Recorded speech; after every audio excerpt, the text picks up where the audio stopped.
దావీదు దేవుని చిత్తాన్ని చేసే మనుషుడని దేవుడు కనుగొన్నాడు.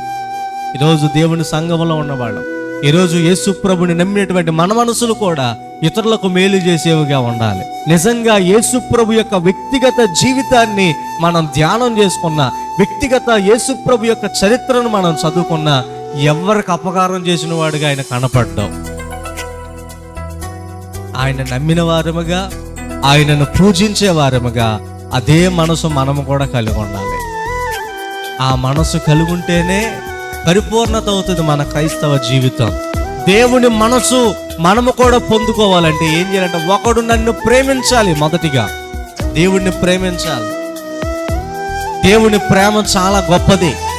దేవుని ప్రేమ కోపాన్ని కప్పుతుంది. దేవుని ప్రేమ పగను చల్లారుస్తుంది. దేవుని ప్రేమ సహిస్తుంది. దేవుని ప్రేమ ఇతరులకు మేలు చేస్తుంది. ఒకడు దేవుణ్ణి ప్రేమించాడనంటే ఇదిగో ఈ లక్షణాలన్నీ వాళ్ళలో ఉండాలి.